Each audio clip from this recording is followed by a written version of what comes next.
South Philly is one of the most iconic places to live in Philadelphia, but let's be honest, it's not for everyone.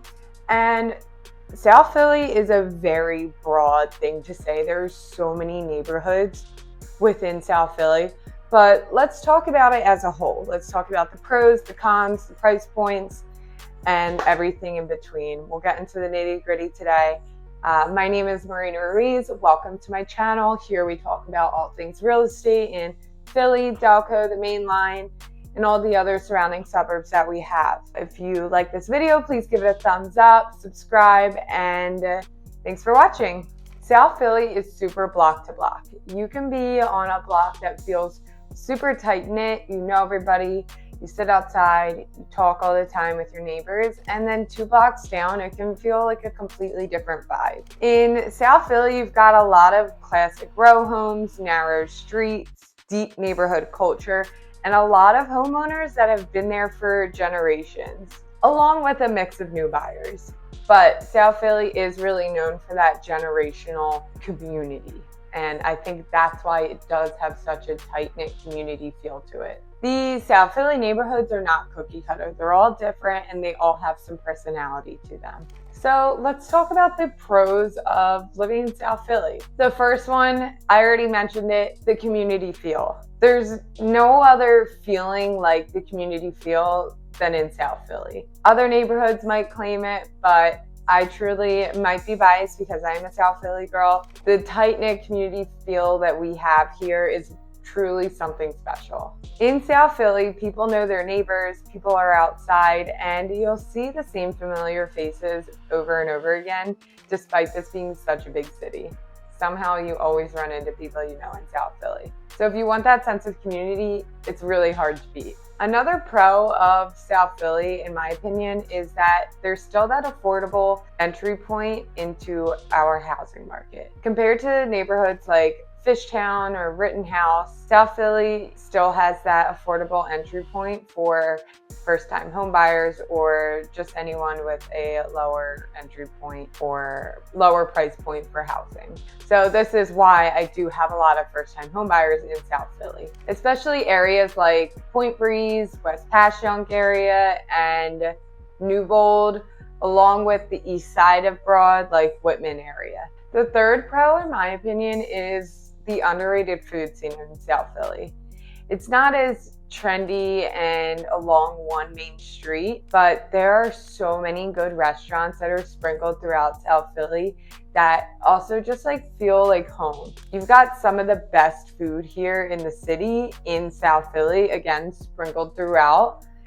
They're not just trendy spots, these are neighborhood vibes. So in South Philly, you don't have to drive 20 minutes for a good meal. You can probably walk to it right down the street on the corner. And then the fourth pro is stadiums and accessibility. If you're into sports or you go to a lot of concerts, the accessibility to the stadiums is right here, right in South Philly, the hub of it. We are one of the unique cities in the world that has a whole stadium district. So if you frequent all of the major sports that we have, plus the amazing concerts and activities that we have going on in the stadium district, then South Philly may be a great neighborhood for you. Along with the accessibility to the major highways, depending on what side of Broad Street you're on, or if you're kind of in the middle, like where I am in the stadium district in Packer Park, you have very easy access to both 76 and 95 to get on whatever highway you want. Now let's talk about the cons of South Philly, because I'm sure you are already guessing it. Yes, parking. I've heard people circling their blocks for almost 45 minutes to look for a parking spot. Now, obviously that's not every day, but if you come home at the wrong time or you just get unlucky, sometimes you will be circling for a very long time. So it's just something that you adjust to. And again, you learn the spots and the times that you should be looking at and where and when you should be going to them. If you're coming from the suburbs, this is probably the biggest adjustment. The second con of living in South Philly is the smaller homes.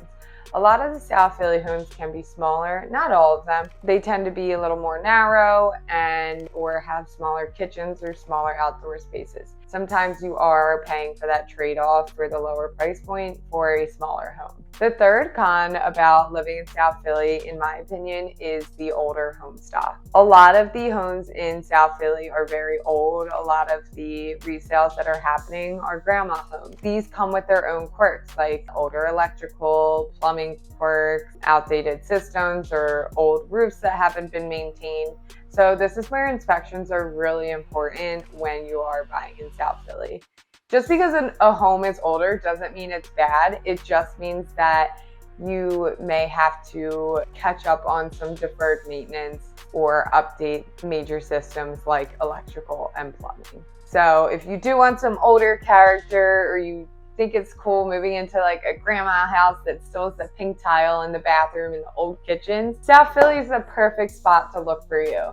My living room wall was a whole mirrored wall, the one that you can imagine that is popular for old grandma homes. So unfortunately we did take that down. We also did have pink tile, and I did get a lot of people on Instagram telling me to keep both of them. Unfortunately, we did renovate our whole house and they both sadly left. A mirrored wall would be hard to clean, in my opinion. The fourth con, in my opinion, is the street-to-street difference, or the difference in neighborhood. Again, a lot of people generalize South Philly as one whole neighborhood, but there are so many different pockets and neighborhoods throughout South Philly, from Grays Ferry to Whitman to East Passyunk to West Passyunk to Girard Estates, Packer Park. There are so many neighborhoods within South Philly. So one con of that is being street to street. You've got to know the difference between the neighborhoods and the dividing areas if some aspects of a neighborhood are important to you. So that's where working with an experienced agent who has hyperlocal knowledge of the area matters. If you're curious about the division lines between neighborhoods or the different quirks and characteristics of neighborhoods, reach out to me. My DMs are always open. Email me anytime, and I'd be happy to talk through that with you. So let's talk about price point now. This is where South Philly is a little bit misunderstood. You can get older, smaller homes between the price point of $250 to $350. And just because you're in that price point doesn't mean they're outdated. They may be a little smaller and updated, and you could still get something in the lower 300s depending on what neighborhood you're looking at. Most move-in ready renovated homes in South Philly in the non-trendy areas are between $350 to $550. And then new construction can be anywhere between $550 to $750, especially on the higher end if you do have parking. What I tell my buyers is that South Philly gives you options. You can get in at a lower price point or a higher price point depending on what you want and what you need. The important thing is knowing what you're walking into for each neighborhood and price point in terms of condition and layout. In my opinion, South Philly is perfect for those who want that strong neighborhood vibe. You are okay with older homes. You want a lower price point into the city, and you want that real Philly vibe. South Philly is probably not for you if you don't want to be friendly to your neighbors, or you want that quiet suburban style living, or you want easy parking. If you're trying to figure out where in Philly makes sense for you, whether that's South Philly, Fishtown, or even the suburbs, I help buyers navigate these questions and conversations every day. Please reach out to me. I would love to help you. My DMs are always open. My email is always open. Let's schedule a meeting via Google Meet or Coffee on Me anytime. Reach out, please, with any questions. If you enjoyed this video, please give it a like, thumbs up, subscribe to my channel. I really enjoy putting out this content, and I hope someone somewhere finds value from it. If you did, leave a comment. Let me know if you have any questions. Drop it in the comments as well. Thanks so much for watching. Bye.